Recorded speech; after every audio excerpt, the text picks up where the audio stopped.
Hola, soy Javier Díaz y les doy la más cordial bienvenida a una actividad más de esta séptima Feria del Libro de Ciencias de la Salud de la Facultad de Medicina de la UNAM, ahora en formato híbrido. A continuación tenemos la participación del doctor Jorge Baruch Díaz Ramírez con la conferencia titulada Cuidados de COVID-19 en viajeros. Nuestro ponente es médico cirujano por la Facultad de Medicina de la UNAM, maestro en Ciencias de la Salud en Epidemiología por la Facultad de Medicina de la UNAM, maestro en Ciencias en Políticas de Salud Global por el London School of Hygiene and Tropical Medicine, University of London, jefe de la Unidad Mixta Clínica de Atención Preventiva del Viajero de la Universidad Nacional Autónoma de México, profesor y doctor en la Facultad de Medicina y otras instituciones, y ha sido premiado en diversas ocasiones y es miembro de sociedades médicas a nivel mundial. Los dejamos con el doctor Baruch. Adelante. ¿Qué tal? Muchas gracias, Javier. Muchas gracias a todos ustedes que nos están viendo y escuchando. Creo que este es un tema todavía vigente en la actualidad, debido pues a que es una enfermedad respiratoria que básicamente va a llegar para quedarse a través de las oleadas que ya estamos conociendo cada vez más y mejor, y también a través de algunos procesos de vacunación que nos permiten prevenir estas enfermedades graves de la infección por el SARS-CoV-2, que ha afectado pues a una parte completa de nuestra población a nivel transversal en muchos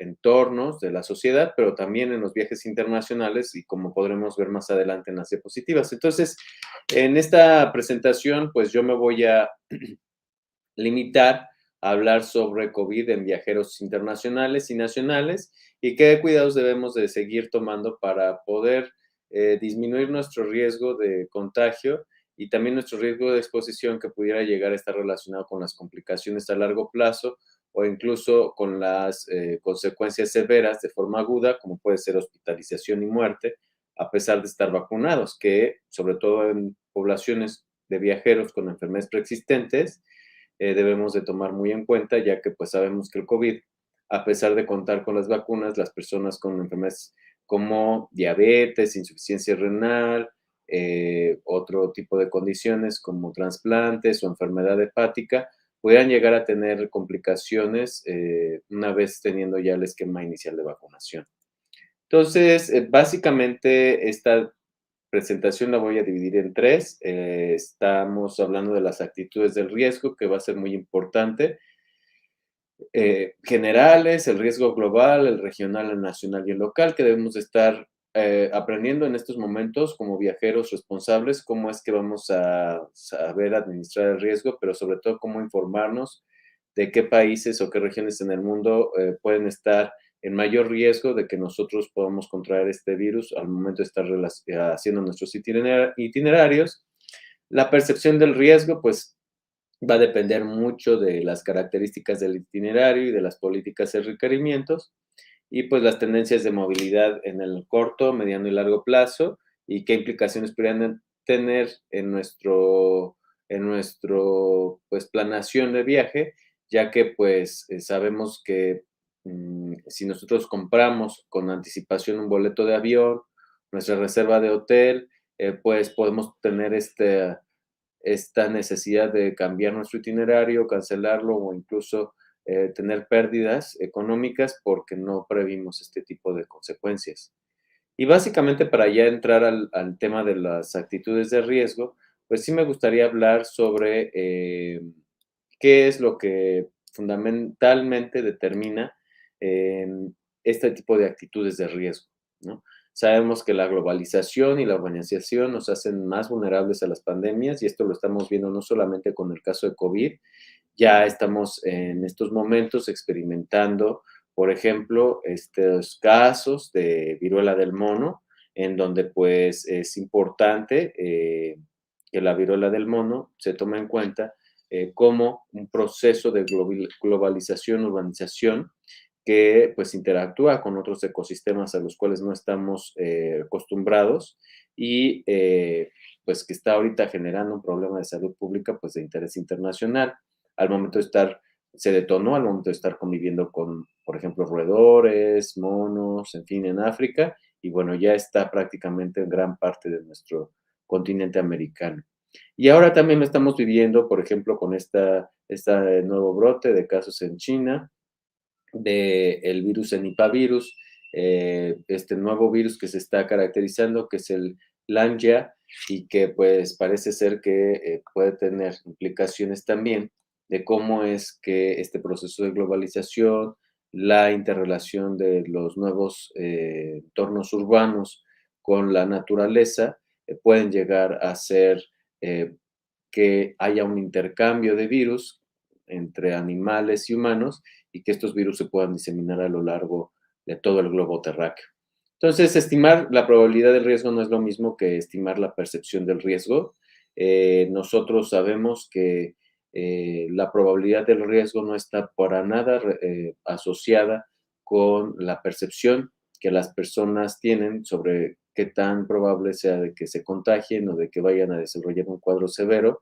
En el caso de COVID, y pues aquí lo podemos ver claramente en esta gráfica, en donde está, por un lado, graficada la proporción de países y por el otro, que tuvieron restricciones de viaje, de asistencia a eventos masivos, de transportación interna, de asistencia a los supermercados, a las farmacias, a los hospitales, y cómo es que no todos de inmediato, dependiendo de la región donde se encontrara el país, no todos de inmediato al día cero, pues fueron capaces o de habilitar este tipo de restricciones. Y esto depende mucho de la percepción del riesgo, no tanto de la probabilidad de contagio, sino de qué tanto las comunidades perciben su riesgo con respecto al entorno que están visitando en este sentido para los viajeros internacionales. Entonces, esto va a ser muy importante para tomarlo en cuenta. Hay retos y sesgos al estimar el riesgo. Esto también es importante para ustedes viajeros que lo conozcan, sobre todo para tomar en cuenta al momento de saber qué medidas va a ser importante tomar para disminuir nuestro riesgo al viajar en este momento. Uno es limitar el acceso a la información. Esto es importante porque hay algunos gobiernos que la limitan o que la manipulan y entonces no podemos percibir el riesgo de manera objetiva. Limitar la comprensión de los mensajes clave, o sea, el ruido que hacen los medios que están a disposición de toda la población general, pues va a hacer que la comprensión de estos mensajes clave del, por ejemplo, el personal sanitario, que es el que es experto en la materia, pues puedan estar nublados por algunas visiones de tipo religiosas o algunas visiones de tipo subjetivas, como o basadas en experiencias propias, como pueden ser los movimientos antivacunas, o de algunos intereses políticos como pues, las candidaturas o el entorno político de elecciones que pudieran hacer el riesgo ser percibido de menor manera, de menor magnitud, conforme los intereses políticos. Y las experiencias personales también, por supuesto. O sea, si nosotros tenemos o tuvimos algún familiar que falleció de COVID, pues no vamos a percibir el riesgo más aumentado que objetivamente el que está circulando, por ejemplo. Entonces, elementos a tomar en cuenta cuando una persona estima su riesgo van a ser dos, ¿no?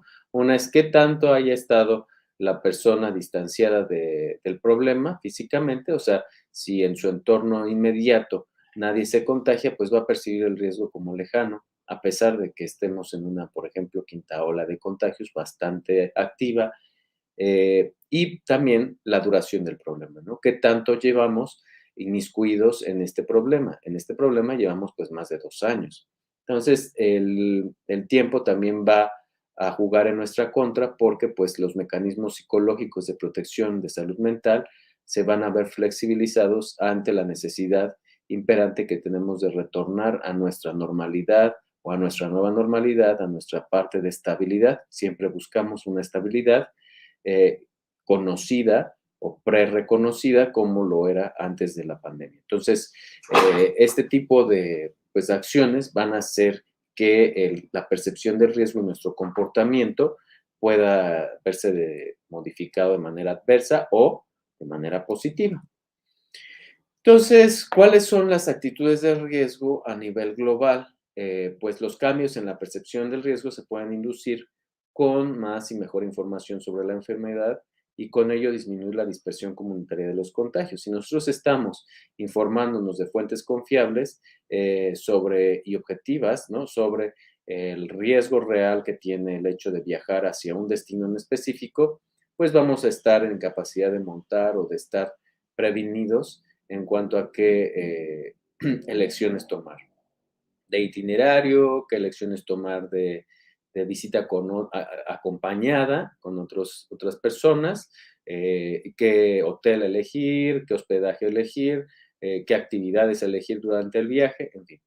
El cambio entonces en el comportamiento es diferente. Nosotros lo podemos notar antes de la pandemia, antes de la declaratoria de pandemia por la OMS y después de la declaratoria de pandemia, y eso lo notamos con las políticas de cada uno de los países. Antes de la pandemia normalmente estaban muy relajados y después de la declaratoria de pandemia todos se alinearon y empezaron a tomar cartas en el asunto. Patrón de comportamiento, diferencias en fines de semana, por ejemplo, eso también es importante tomarlo en cuenta cuando viajamos, porque va a ser diferente el patrón de comportamiento dependiendo de la temporada. Esto puede ser, por ejemplo, en la vida diaria, los patrones de fin de semana, ¿no? No es igual cómo se comporta una sociedad en la Ciudad de México entre semana con respecto a los fines de semana. Va a haber lugares que se frecuentan más entre semana y va a haber lugares que se frecuenten más en fines de semana. Entonces, también vamos a estar conscientes de que va a haber lugares que se frecuenten más en periodos de alta movilidad de vacaciones, por ejemplo, con respecto a periodos de baja movilidad y que no son tan frecuentados en periodos laborales, ¿no? Como escolares. Entonces, todo eso tiene que influir en cómo es que vamos a nosotros a elegir el lugar a donde vamos a viajar. Obviamente, nosotros estamos procurando que en todo momento, mientras persista esta pandemia, visitar lugares poco concurridos. Eso va a ser una norma y va a ser una tendencia. Entonces, pues, obviamente, tomando en cuenta estas diferencias, estos patrones de movilidad, pues tenemos que elegir ciertos lugares que ya sabemos o que a través de la investigación conozcamos que son menos visitados y menos o no son tan de moda en las épocas de vacaciones de todo, sobre todo de los adolescentes, de los jóvenes universitarios, con respecto a cuando son vacaciones, ¿no? Como verano, como invierno, como Semana Santa, por ejemplo. Entonces ya vamos a tener esta oportunidad de poder plantear a dónde queremos viajar dependiendo del patrón del comportamiento de la sociedad. Y también van a ser estos comportamientos dependientes de la tolerancia del riesgo. ¿Y a qué me refiero con esto? Pues las poblaciones normalmente en COVID, por ejemplo, se comportan mucho o adoptan medidas más radicales conforme más adultos mayores tengan. ¿Por qué? Porque es la población más vulnerable a desarrollar complicaciones a pesar de tener el esquema inicial de vacunación completo. Entonces, por ejemplo, poblaciones longevas como es Europa o como es Asia, eh, van a estar más propensas a tener una rigurosidad en cuanto a cumplir con las normativas de manera radical con respecto a las poblaciones latinas, por ejemplo, en donde pues hay una mayor cantidad de jóvenes, entonces son más resistentes a las complicaciones y por eso hay un poco más de laxitud. Entonces, este tipo de patrones también sociodemográficos van a incidir en el comportamiento, en la percepción del riesgo, en las actitudes que van a tomar las poblaciones a donde vamos a viajar. Ahora,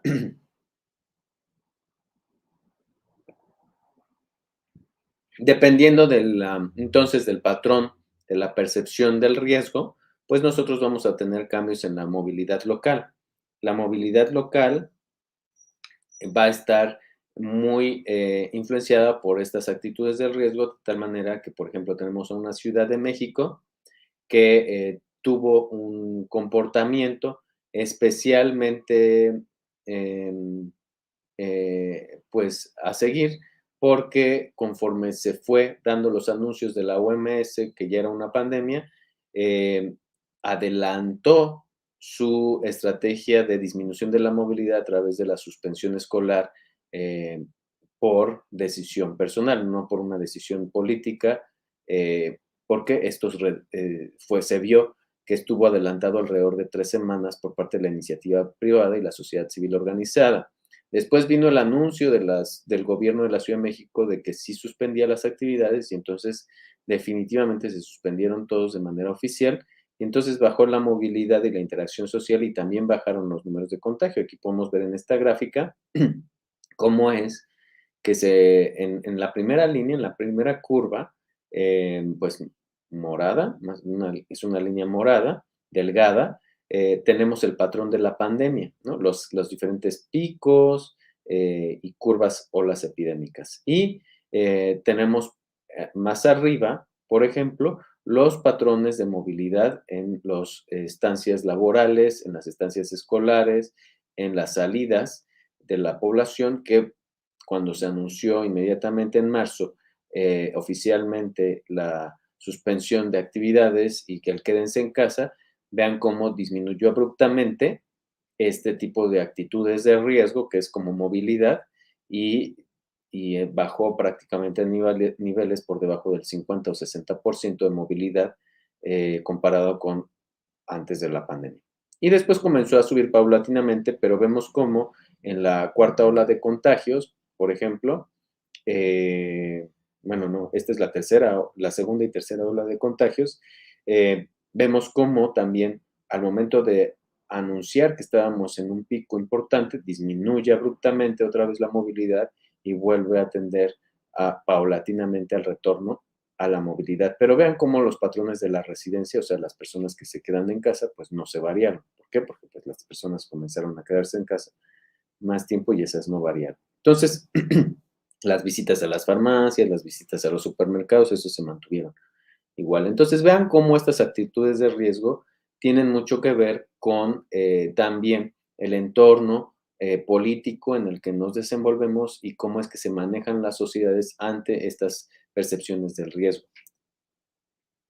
También en México, por ejemplo, hubo cambios en el comportamiento dependientes de factores económicos y culturales. Por ejemplo, incrementó la cantidad de servicios que las personas mexicanas contrataron con respecto a aseguramiento y telecomunicaciones. Hubo una estabilidad en la compra de tiendas de grandes cadenas y se contrajo el 50% de gasto en primera instancia en salud, gasolina y pequeños negocios. Ya después el gasto de salud obviamente se disparó y ya lo vemos reflejado en la salud, en donde pues el 68% de las personas que requerían atención médica tuvieron que gastar de su bolsillo por la ineficiencia del gobierno de poder atender un esquema de salud universal, de acceso universal a la salud. ¿Cómo vemos, por ejemplo, estas tendencias a nivel regional con respecto a lo nacional? Pues vean cómo, por ejemplo, Estados Unidos estaba el gobierno del presidente Trump y cómo es que, pues no le hicieron caso básicamente a la declaratoria de la pandemia, fue nada más en un mes y al siguiente mes, en mayo, junio, comenzaron radicalmente a incrementar su nivel de movilidad hasta alcanzar niveles de prepandemia y empezar a aumentarlo. Entonces, vean cómo este tipo de percepción del riesgo dependiente de pues, los actores clave y tomadores de decisiones de un país van a determinar en mucho también el riesgo al cual vamos nosotros a estar expuestos. Aquí podemos comparar, por ejemplo, en los Estados Unidos comparado con la Ciudad de México, ¿no? Que hoy ya vimos esa gráfica. De tal manera que hay varias consideraciones a tomar cuando estamos hablando de viajes internacionales, viajes nacionales. Primero debemos de estratificar nuestro riesgo y eso lo tenemos que aprender nosotros a diferenciar y también junto con nuestro médico de cabecera o nuestro médico del viajero en el caso de un viaje internacional. Y esta estratificación del riesgo pasa por 3 niveles. Primero, el riesgo de, yo estoy como viajero en riesgo de desarrollar una enfermedad grave, complicaciones. El segundo es qué tan dispuesto estoy yo y las personas que me acompañen al viaje o las personas con las cuales conviva habitualmente en mi residencia en mi casa y con las cuales vaya a regresar después del viaje, a aceptar este riesgo. Y en tercer lugar, pues el grado de inmunidad que yo tengo ya a esta enfermedad. Si estoy vacunado, no estoy vacunado, si tengo esquemas iniciales completos, no los tengo, si tengo niños y adolescentes que todavía no han sido vacunados por completo o apenas están comenzando y yo voy a decidir viajar con ellos o voy a regresar después de un viaje y pudiera llegar a contagiarlos. En segundo lugar, pues están las características del itinerario, ¿no? ¿Qué tipo de viaje es? Si es marítimo, si es terrestre, si es aéreo, la aerolínea, qué tipo de políticas de viaje tiene, la cabina, cuánto tiempo voy a estar en la cabina de avión, si voy a comer, si no voy a comer, si me voy a quitar el cubrebocas, si no lo voy a hacer.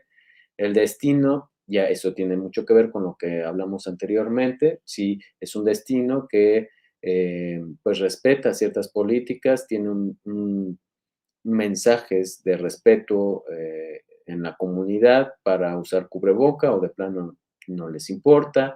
¿Qué hoteles voy, en dónde me voy a hospedar? Si es un hostal con bajos recursos para implementar un protocolo de higiene y sanitización, o si es un hotel de 3, 5 estrellas que tiene amplios recursos para manejar este tipo de protocolos y garantizar la higiene y la sanitización. ¿Qué actividades voy a hacer? Si voy a asistir a un congreso, que es un evento masivo, si voy a asistir a un concierto de rock, también es un evento masivo, entonces me implica un mayor riesgo. ¿Qué tipo o si nada más va a ser de turismo, ¿no? Y el acceso a la salud. El acceso a la salud también tiene mucho que ver si tengo un seguro de gastos médicos contratado con cobertura, que me garantice el acceso a la salud si es que, pues si es que enfermo de COVID, si me garantiza algunas estancias en el hotel, si me enfermo de COVID, visitas del médico a mi domicilio temporal, en fin, ese tipo de situaciones tenemos que también contemplarlas que también pasan por las políticas y requerimientos. También hay países que no lo dejan a decisión propia, sino pues que es un requerimiento contratar un seguro de gastos médicos que incluya COVID o incluso que ya te incluya la cuarentena, el hospedaje de cuarentena, las políticas de la empresa con la que estoy viajando, ¿no? Si tengo que hacer cuarentenas a mi llegada para poder retornar a mi espacio laboral. Destinos, gobierno y tránsito. Origen del gobierno y tránsito. Entonces, aquí nosotros lo que podemos calcular es la transmisión de cada uno de los medios de transporte y eso va a ser importante para cuando nosotros estemos planificando un viaje, un itinerario. No es lo mismo si nosotros planificamos un viaje en autobús, en coche compartido, si nosotros planificamos un viaje en avión o si nosotros planificamos un viaje en un crucero, ¿no? Hay diferentes riesgos o incluso si dentro de un destino, una región, nosotros nos trasladamos en tren, por ejemplo, eh, entonces va a ser distinto nuestro riesgo. Obviamente el riesgo de compartir un auto con personas extrañas, pues es el riesgo máximo. Ahí tenemos que usar siempre un cubreboca KN95 que nos garantice este tipo de disminución del riesgo.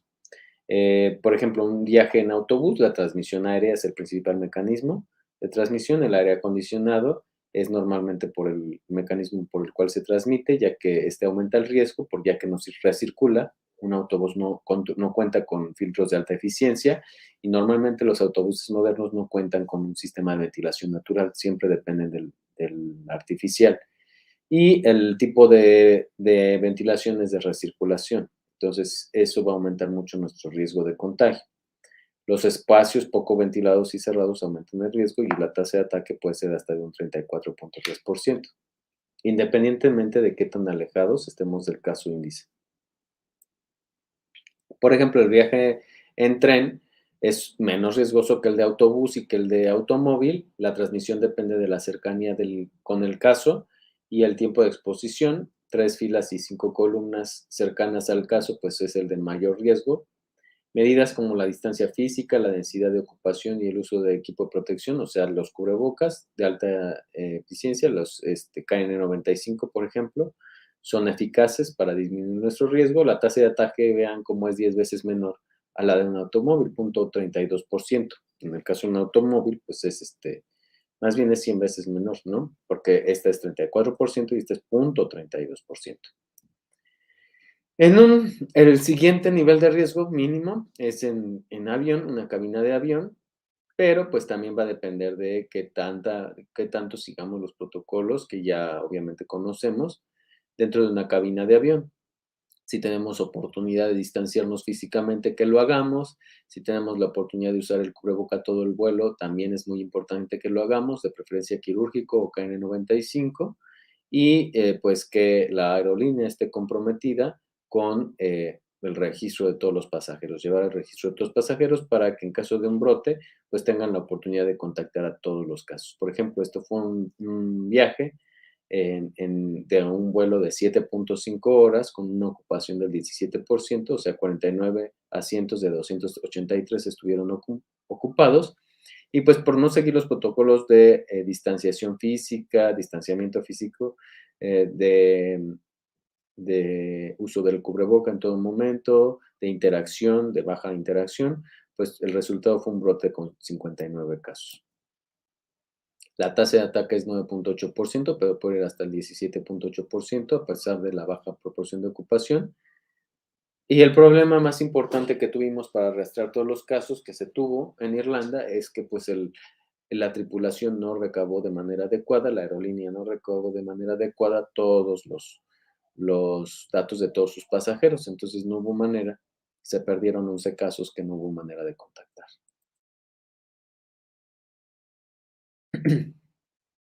En hoteles, miren, por ejemplo, durante el viaje en un avión es difícil establecer el riesgo, estimar el riesgo. Se pueden estimar con estos estudios de brotes, después de que los viajeros llegan a un destino desarrollan los signos y síntomas. Pero cuando nosotros estamos escuchando hablar sobre estudios que se hicieron de manera que casi el riesgo es casi 1 de cada 1.000.000, eso hay que tener mucho cuidado cuando parece que la percepción de riesgo es muy, muy, muy baja en una cabina cerrada de avión. ¿Por qué? Porque ese tipo de estudios están muy sesgados. Vean cómo se hacen. Se hacen con robots que pues ni se mueven, ni voltean, ni comen, ¿no? En circunstancias muy poco, pues, parecidas a la vida real. Entonces hay que tener mucho, mucho cuidado cuando nosotros estamos escuchando este tipo de, pues, políticas o incluso estrategias de comunicación en donde mencionan, no, pues es que casi ni hay riesgo de contagio en un avión, porque no es cierto, sí, sí lo hay. Sí lo hay por el comportamiento, no tanto por la cabina de avión. Los lugares más contaminados en los hoteles, hablando ya del itinerario, de elección y precauciones que debemos de tener ante el COVID en los viajes, pues existen pocos estudios para cumplir en hoteles. La mayoría se ha hecho, perdón, se han empleado hoteles que se usan para cumplir cuarentenas, o sea, el ambiente es controlado. La mayoría de los casos en hoteles que se ha visto han sido asintomáticos o con síntomas leves. El 38%, por ejemplo, de los lugares muestreados en un hotel está contaminado con SARS-CoV-2. Sobre todo, hay que tener mucho cuidado al momento de estar tocando en áreas comunes este tipo de cosas, de objetos. Los dispensadores de agua son como de alta contaminación de SARS-CoV-2, las sillas, los botones del elevador, las cafeteras y las tazas. Entonces, cuando nosotros hay que evitar, obviamente, comer o tomar alimentos de otros, de lugares donde pues toda la gente los toma, o si lo vamos a hacer, tener mucho cuidado con la higiene y la sanitización de las manos antes de tocarnos la cara. Y bueno, con los botones del elevador también, las sillas también. Entonces hay que estar siempre desinfectándonos las manos porque ese es el principal mecanismo por el cual se transmite el SARS-CoV-2 cuando nosotros tocamos objetos, en el caso de áreas comunes. Aparte de las vías aéreas, también puede ser por objetos contaminados y así podemos tener esta capacidad de contaminación. Las habitaciones, pues obviamente pues necesitamos garantizar que sea un hotel que se comprometa con la higiene y la sanitización. Hay que evitar este tipo de hoteles donde conviven o se reúnen muchas personas de bajo presupuesto, porque pues al tener bajo presupuesto, pues la higiene y la sanitización es descuidada. Asientos de WC son altamente contaminados, puertas de closet, cafeteras, tazas, aerosoles. Otros, apagadores, sábanas, duvet, hojas, toallas. Bueno, y ahora con lo de la viruela del mono, pues habrá que tener más cuidado en la higiene y la sanitización, porque la ropa de cama puede ser un vehículo transmisor de este tipo de virus. Papel del sistema de ventilación. Entonces, cuando nosotros estamos hablando de una reunión como un congreso internacional, un congreso nacional, que se va a llevar a cabo en pues una área amplia de un hotel, el área de congresos del hotel, pues debemos de tener cierto cuidado porque las medidas de higiene y sanitización o las pruebas no son del todo 100% garantía para disminuir los contagios. También tiene mucho que ver el sistema de ventilación que compartimos cuando estamos en una, pues, reunión a puerta cerrada. Entonces, o compartiéndola con muchas personas. No nos podemos nada más quitar el, el cubreboca y pretender que no va a pasar nada. La transmisión de COVID-19 ocurre frecuentemente en lugares cerrados. No existe hasta el momento evidencia de contagio mediante ductos de ventilación. Sin embargo, los sistemas de ventilación deben de recibir mantenimiento constante. Es posible diseminar aerosoles contaminados mediante los sistemas de ventilación si recircula el aire, como en un autobús, en una cabina de autobús. El flujo de aire puede facilitar el transporte aéreo de gotas respiratorias más allá de los 1.5 metros. Entonces, aunque estemos lejos de un caso, si una persona altamente contagiosa, aunque no sepa, o sea, asintomática, se retira el cubreboca por más de 15 minutos en la misma habitación, puede llegar a contagiar más allá de los 1.5 metros por el tema de recirculación del aire. Se debe aumentar entonces el recambio del aire y eliminar la recirculación en lugares cerrados y preferir la ventilación natural. Entonces, ya sabemos cómo es que debemos de utilizar el cubrebocas siempre en cualquier lugar público bien concurrido. Esta, por ejemplo, es la forma en la que recircula el aire. Vean cómo las campanas de aire arriba, si no hay un extractor abajo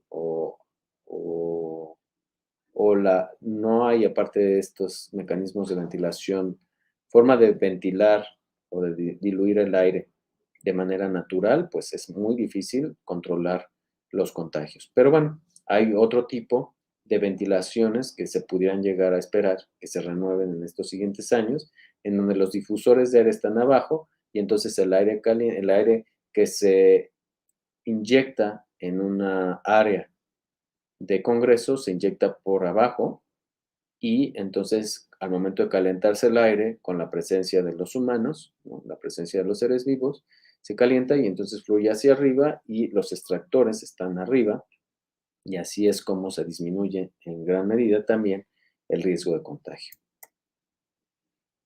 Entonces, ¿qué utilidad tiene tamizar signos y síntomas? O sea, ¿qué utilidad tiene de que estén midiendo la temperatura y qué utilidad tiene que estén preguntando si tiene signos y síntomas de COVID?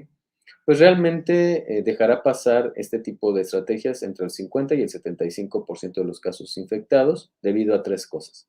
El primero es que el periodo de incubación del COVID puede ser hasta de una semana. Entonces, es muy amplio. Las personas pueden entrar a un evento sin presentar síntomas y desarrollar el contagio durante el evento. Variación en la severidad de los síntomas y fallas en la técnica y equipo utilizado. Entonces, del 40 y hasta el 80% de los contagios se originan de personas sin síntomas, lo cual pues, va a ser impráctico cuando queremos medirle la temperatura a todos, porque 4 a 8 de cada 10 que sean contagiosos, pues va a pasar inadvertido. Solo el 20% de los viajeros podría estar consciente de haber sido expuesto a un riesgo de contagio. O sea, si tú le preguntas, ¿ha estado en los últimos días expuesto a algún caso? Pues el 80% te va a decir que no, porque ni vas a ver. Un termómetro infrarrojo de grado médico tiene una sensibilidad del 70%, o sea, es muy baja, y la probabilidad de que un viajero autorreporte su exposición a algún riesgo es del 25%. Obviamente, si quiere volar y se siente mal, lo va a querer hacer a fuerza, aunque se sienta mal. Y eso está mal, pero es lo que está pasando. Los síntomas ocurren después del viaje en el 72%, entonces al regreso. Aquí hay algunas tablas que explican este tipo de riesgos. Yo ya se los pues resumí en la diapositiva anterior. Y también debemos estar conscientes de los cuidados de COVID de acuerdo al destino al cual vamos. Recordemos que los sistemas de salud se han visto afectados, muy afectados, sobre todo en países de bajos ingresos o de medianos a bajos ingresos. Entonces hay que tener mucho más cuidado cuando nosotros estamos eligiendo destinos con sistemas de salud bastante debilitados, como son las economías de bajo desarrollo, de medio a bajo desarrollo. Entonces, eso sí es muy importante tomarlo en cuenta porque no va a ser igual estar viajando antes de pandemia a estar viajando durante la pandemia. Entonces, eso hay que tomarlo en cuenta. También, por ejemplo, si necesitamos un procedimiento médico, quirúrgico de urgencia, hay que tomar en cuenta que durante la pandemia los sistemas de salud, sobre todo los hospitales, las cirugías selectivas, las cirugías programadas, pues si es que estamos planificando un viaje por turismo de salud, van a estar retrasadas en una gran parte de los países en vías de desarrollo porque pues hay una cola inmensa de procedimientos que se dejaron de hacer y se están retomando. Entonces también lo tenemos que tomar en cuenta. Entonces, ya finalmente resta qué tipo de políticas y requerimientos son los que debemos de tomar en cuenta para que no perdamos un vuelo o para que extrememos precauciones al momento de estar viajando durante la pandemia, como lo es en estos momentos y lo va a ser en el siguiente año, por lo menos. Pues en primer lugar tenemos que tomar en cuenta las políticas y requerimientos de cada uno de los países y para eso pueden consultar a la Clínica del Viajero, la UNAM. Tenemos un centro de diagnóstico COVID-19 que está funcionando y en donde les podemos orientar. Hay personal especializado en este tipo de requerimientos que está consultando diariamente este tipo de tendencias. Por ejemplo, México en una escala del 1 al 100 tiene una calificación de rigurosidad del 35, o sea, es muy poco riguroso en cuanto a sus políticas y requerimientos de salud con respecto a COVID. Estados Unidos, por ejemplo, es mucho más, 45 de 100, y China es así, casi el extremo ahorita, que es 81 de 100, a pesar de que ya se están relajando las medidas. Nosotros podemos consultar este tipo de mapas en tiempo real en diferentes sitios web. Obviamente, para que nosotros estemos conscientes de que vamos a tener una acción efectiva para disminuir nuestro riesgo, pues debemos de tener implementadas varias medidas, no nada más una. O sea, no debemos de creer que nada más estando vacunados va a ser suficiente para disminuir nuestro riesgo de contagio. Tenemos que aplicar varias medidas paralelamente para disminuir nuestro riesgo significativamente. Si no, bueno, vamos a tener una mala percepción del riesgo y una mala actuación. Igual pasa con los países, se requieren combinar varias, no hay una solo 100% efectiva. Son dependientes del tiempo de implementación, de acuerdo con el estado de la epidemia local. Va a variar si estamos en el pico de la ola o en el valle de la ola. El distanciamiento social y las restricciones de movilidad son los más efectivos, que están hasta arriba, y la sanitización, tamizaje de síntomas y declaraciones de salud son menos efectivas para el COVID. Entonces, esta gráfica que está aquí, que es lo que mide esto, estas son las conclusiones, la agrandé. Y para que ustedes la vean, estas son las 10 más y las 10 menos efectivas. Las más efectivas, como podemos ver, son la disminución. Si no la cancelación, sí la disminución de reuniones. En todo tipo, o sea, si podemos hacer una reunión esporádica, menos frecuente, eso va a aumentar, sobre todo en estos picos altos de la pandemia. Si podemos hacer una reunión más esporádicamente o virtual, pues obviamente va a facilitar nuestra disminución del riesgo. Los centros escolares también, por ejemplo, cuando hay una gran saturación de servicios, es lo más efectivo para poder disminuir el riesgo de contagio. Las restricciones en las fronteras sanitarias internacionales, en fin. Las menos, pues como ya vimos, son limitar el número de pruebas. Las menos son evitar el número de pruebas que se pudieran llevar a aplicar, disminuir el número de centros a los cuales pueden las personas acudir en caso de sospechar, hacerse una prueba. Eso va a ser negativo. Por ejemplo, la menos también es estas medidas de tamizaje en los aeropuertos. Eso no va a servir prácticamente para nada. Y este tipo de medidas son las menos. Hay varias restricciones, ustedes ya las conocen, las restricciones de una prueba previaje que solicitan, prueba rápida de antígeno o prueba PCR. Ya son menos los países, ahorita les voy a enlistar, que piden este tipo de pruebas previaje. La recomendación es no hacerse una prueba con más de 48 horas de anticipación, sino puede que tengamos este periodo de incubación y que salga un falso negativo. Cumplir periodos de cuarentena es muy dañino para las economías y para la movilidad, pero son más efectivas que una prueba para disminuir el riesgo de ingresar un caso positivo. Y sin medidas, bueno, hay más países ya de lo que ha habido en los meses pasados. Por ejemplo, vean, las restricciones de viaje van a variar entonces de acuerdo a la incidencia. Muchas restricciones de viaje van a estar implementadas de acuerdo a qué tantos casos de COVID hay en un país.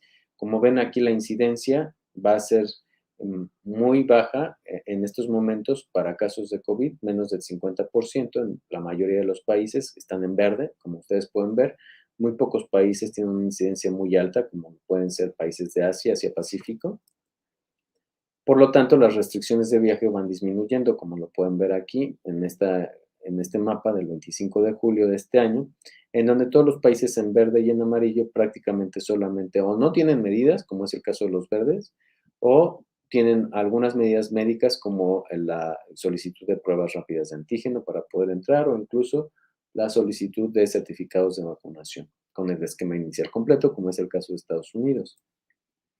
Si nosotros vemos algunos mapas, como es este caso, en donde tomamos en cuenta el país de origen, que es México, y los países de destino, que es el resto del mundo, podemos ver cómo nada más 24 países siguen completamente cerrados a los mexicanos, a viajeros con origen de México. 3 piden alguna prueba y cuarentena. El 21 pide alguna prueba nada más, sin cuarentena, 29, y 171 prácticamente están abiertos. No se requiere presentar una prueba COVID ni hacer cuarentena. Puede llegar a requerir certificados de vacunación, eso sí.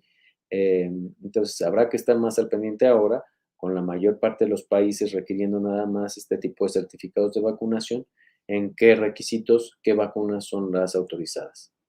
Como vemos, pues todavía la industria del turismo, de la aviación civil, asociada a la movilidad, no se recupera por completo, todavía tiene una recuperación con un rezago del 30%, está a menos 76 puntos porcentuales de recuperar por lo menos lo observado en niveles prepandemia en 2019, o sea, todavía está muy rezagada. Sin embargo, bueno, ahí va, continúa una restricción severa en Asia-Pacífico, el aumento de la inflación y también los altos tasas de interés se perciben como ahora eventos adversos asociados a post-pandemia, ¿no? Por ejemplo, y la recuperación del 82% persiste en cifras por debajo del 2019.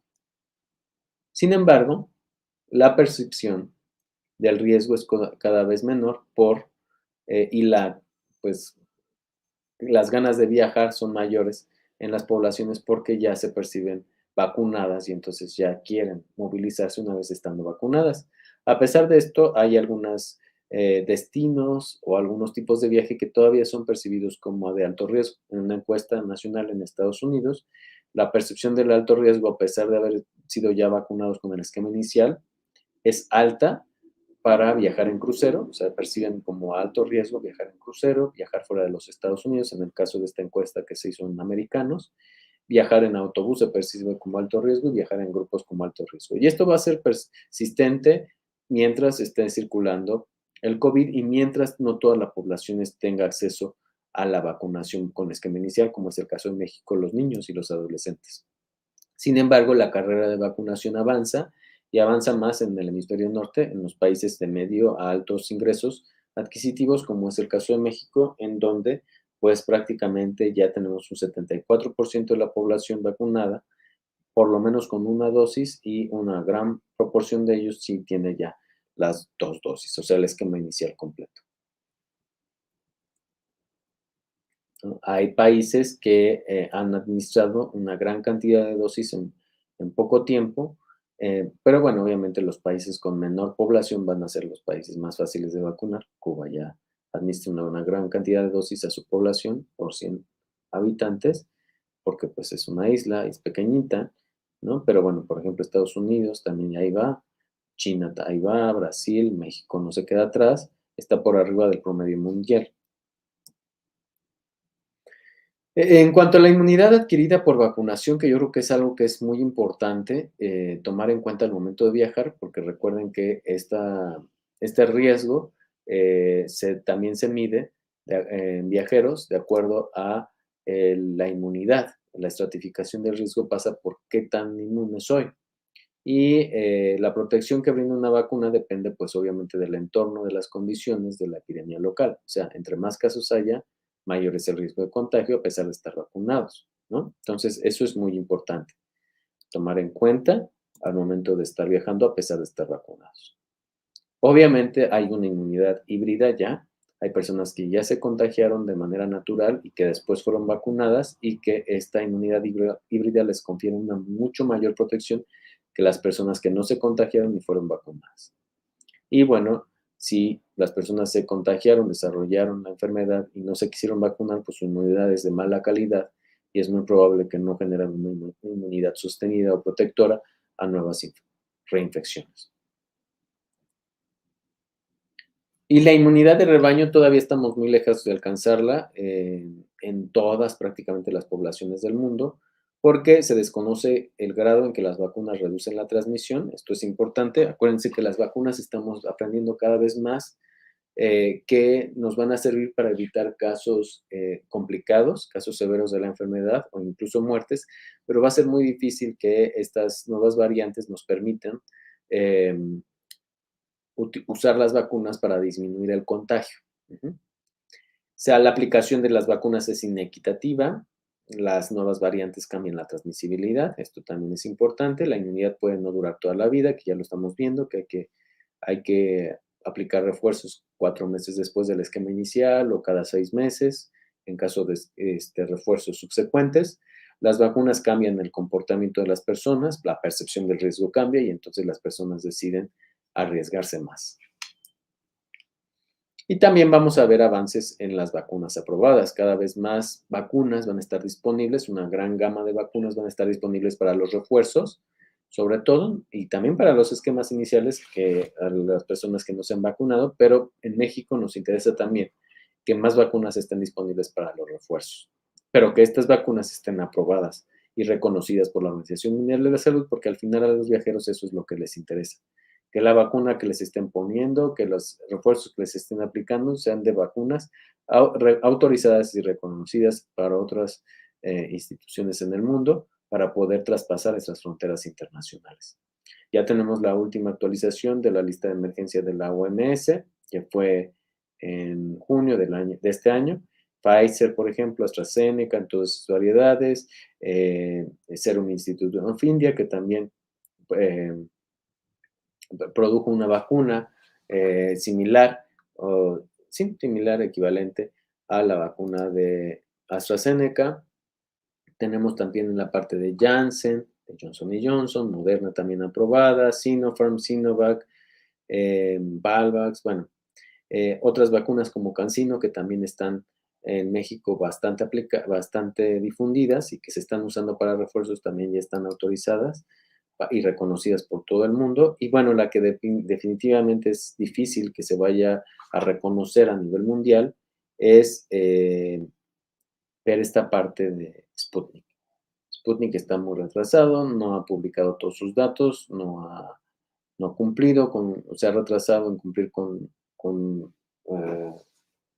la Organización Mundial de la Salud para presentar sus documentos probatorios y ser reconocida por la OMS, pues va a ser difícil que tener algún panorama en estos meses para para que sea reconocida. Entonces, ¿qué retos entonces hay? Bueno, pues para los viajeros es muy confuso y para las autoridades regulatorias porque las autoridades de los aeropuertos y las autoridades que tienen las aerolíneas son distintas.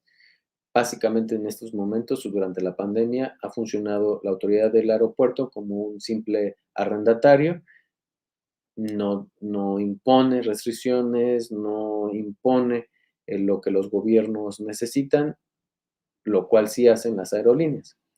Entonces, ahí hay un desbalance y no se han puesto de acuerdo bien cómo balancear ese nivel de autoridad para que todo quede claro y ejercer un buen control en los viajeros internacionales que están fluyendo a lo largo de todas las fronteras internacionales vía aérea.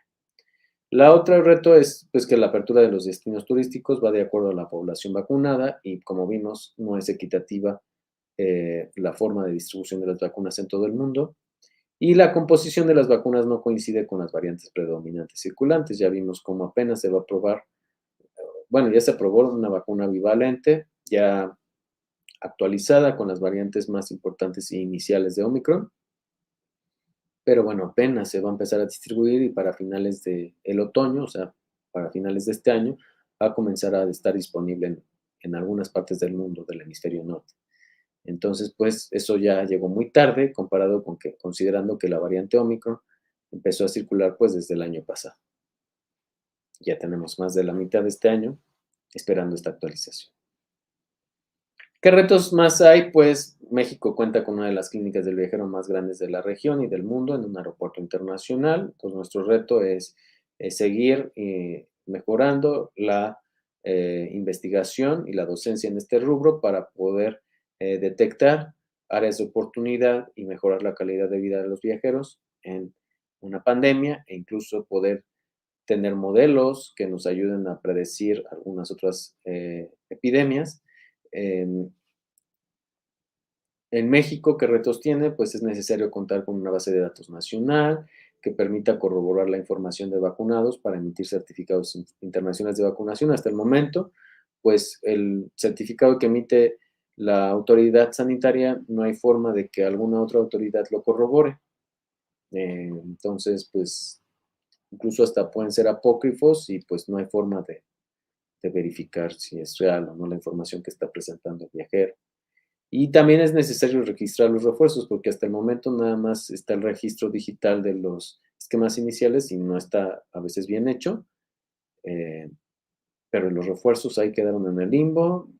Ya parece que al gobierno no le interesa registrarlos, ni subirlos a alguna plataforma, ni emitir certificado alguno de tipo digital. Entonces, eso es un reto, es un vacío ahí de información que se está y la oportunidad que se está perdiendo.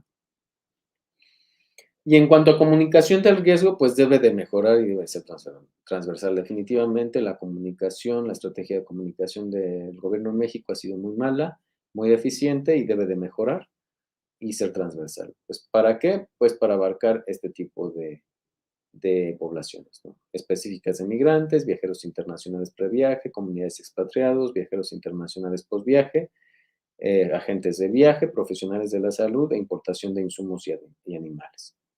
Y esto lo podemos ver no solo con el COVID, sino ahora con la viruela del mono, que pues ha sido también muy eficiente la estrategia de comunicación y el reto para México es este, mejorar su estrategia de comunicación para poder articular desde el inicio una percepción de riesgo adecuada y las actitudes de riesgo también adecuadas a la magnitud de las enfermedades. Finalmente, pues dejo esta diapositiva de los datos de contacto de la clínica del viajero de la UNAM. Es muy importante que todos los viajeros internacionales soliciten ayuda, soliciten información antes de su viaje a través de varios medios de contacto que tiene la clínica. El sitio web es clinicadeviajero.unam.mx. Tenemos dos sedes, una ubicada en la Terminal 2 del Aeropuerto Internacional de la Ciudad de México y otra en Ciudad Universitaria, en el Centro de Enseñanza para Extranjeros. Tenemos un Facebook, tenemos WhatsApp institucional, aquí está, teléfonos, correo electrónico. Y pues eso sería todo de mi parte. Yo les agradezco mucho por su atención y bueno, espero que sigan pasando por todas las aulas virtuales y no virtuales que tiene esta séptima Feria del Libro de Ciencias de la Salud 2022. Gracias, doctor. Agradecemos su interesante conferencia. Muchas gracias nuevamente. Y a ustedes por su asistencia. Los invitamos a seguir con las actividades de esta séptima Feria del Libro de Ciencias de la Salud de la Facultad de Medicina de la UNAM. Hasta pronto.